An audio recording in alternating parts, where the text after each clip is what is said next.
Lacquer? I barely know her! No, but seriously, we have a lot to talk about. Hit the intro!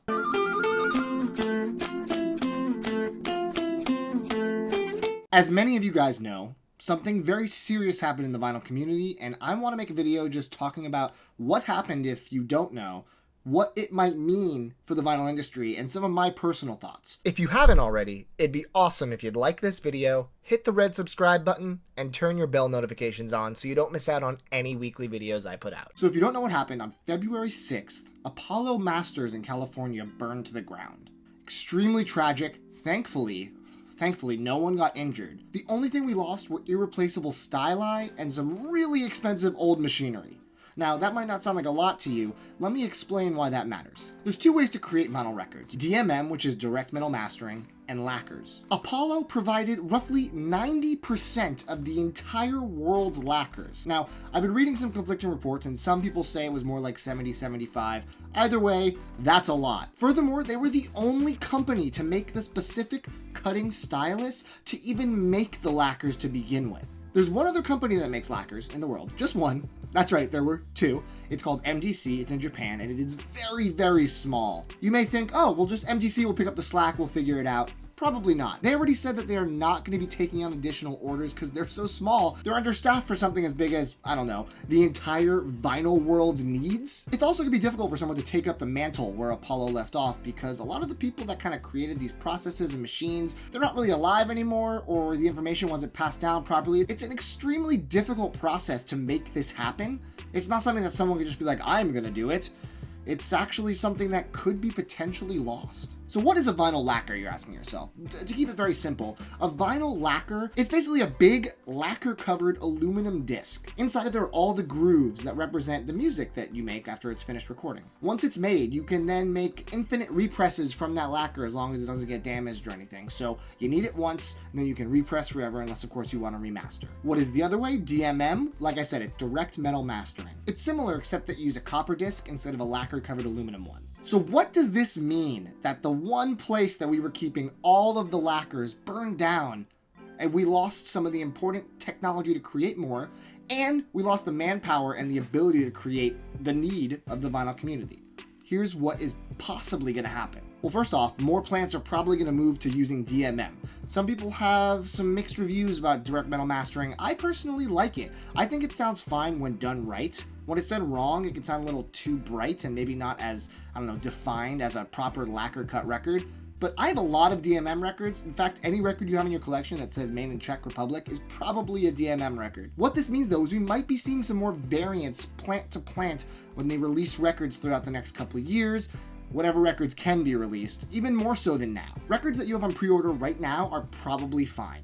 More likely than not, the masters were cut last year, lacquers are ready to go. I wouldn't be concerned about that. What I'd be concerned about is if you were looking forward to an artist releasing an album next year, or maybe later this year, and the record hasn't even gone up for pre-order, that might be a problem. They might be delayed or even canceled. How about Record Store Day? Well, Record Store Day will probably still happen forever. The difference is the records that come out of Record Store Day might not be as exciting as before. This year should be fine, but Black Friday and then the Record Store Days of the future years, I feel like we're going to be seeing a lot of unnecessary represses, a lot of colored versions of records that already exist. Like I said, if the lacquer exists, you can do a repress on a color variant. You just can't make something new. So something that's never been on vinyl that you're hoping comes out on Record Store Day, that might be just a dream at this point. With that being said, outside of Record Store Day, I feel like we're going to just see a lot of represses, a lot of unnecessary represses. What's interesting and I thought about is there might be a chance for some out-of-print records that maybe a label was putting in the backlog. Oh, we'll get to that next year. Well, if the lacquer still exists, I guess that gives them a good reason to press it, so that's kind of a silver lining. And depending on how all this shakes out,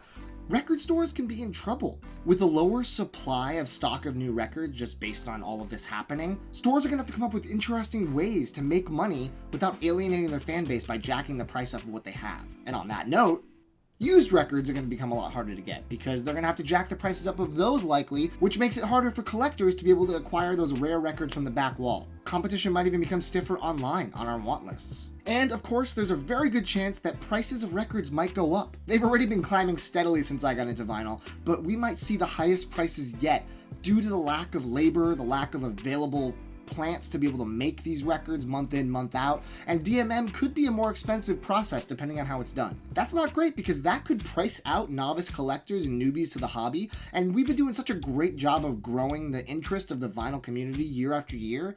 This might be something that makes a barrier of entry that isn't great and kind of locks everyone in who's in, which some of you might appreciate, but I love the fact that new people are getting into vinyl every day. But if a new single disc record is $34.99, that's a hard pill to swallow. And furthermore, bands aren't going to be putting out as many records as they do right now. Something I love is that whether it's a tiny band that plays in the garage next door to you or a 70s legacy act, they're putting out vinyl records for everything they put out. Labels are super eager because people want to buy them. It's awesome.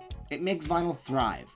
But now, demand's going to be so high and the plants that can actually press records are going to be so limited, those bands might be stuck with digital CD and cassette. So my personal thoughts on this, based on thinking about it for a couple days, are: first thing I thought about, I started a record label. This is a terrible time to have started a record label, theoretically. I use Crates for my record label, and Crates uses GZ in the Czech Republic. As I mentioned earlier, GZ doesn't use lacquers, they use DMM. So DMM mastering, if you have a TMR record, can sound very good.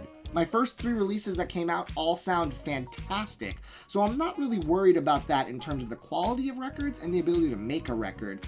The question is the timeline. I think that Crate's relationship with GZ could possibly change. I don't know if the majors are going to start going to them and trying to throw piles of money in their face, hoping that they can prioritize all their releases, and Crates will all of a sudden then struggle to press all these crowdfunded projects. I don't know how that's going to shake out, but I do expect a statement in the coming months. I think it's a bit too early to call doomsday on the entire industry. Some of these articles like vinylgeddon and things like that are scary, and when you read it, it is not looking great.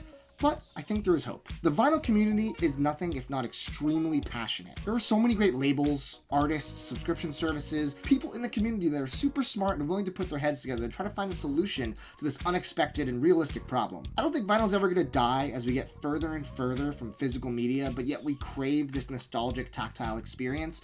Vinyl's one of the few things that can be high quality and provide us with that amazing feeling that we lost with everything becoming digital. My money? It's kind of on Jack White and Third Man Records to figure this out, even if it's a stopgap or just a band-aid. And maybe, this is the time for HD vinyl to shine. Not really, but maybe. If you didn't see the video where HD vinyl was announced, click above and you'll be able to check it out. And if vinyl does die because of all this, which I hope not, maybe that just means it's time for us to embrace the lathe. So those are my thoughts. If you didn't know what was happening, hopefully this informed you and let you know how dire this could or could not be. Again, more facts are coming out every single day, more statements are being issued. I just wanted to kind of share my thoughts. Do me a favor, leave a comment with your thoughts on this entire thing. I'm sure everyone has an opinion. If you have more information that I didn't share, please share it. I'd love for everyone to keep each other up to date, myself included, because this is an ongoing story, and if you have more information, I would love to hear it. So I look forward to chatting with you guys in the comments. We'll get through this. It's just going to get a little rocky and possibly expensive for a bit. So let's stick together, let's figure this out, and the vinyl community will come out of the other side of the tunnel, hopefully with some sweet records in tow. Thank you guys for watching. Make sure you're subscribed to Too Many Records. I'm finishing up my top 100 records of all time series very soon. If you haven't seen that, check it out. I'll link to the first video in the description. You can go down that rabbit hole. It'll be great. Thanks for watching, guys. Take it easy.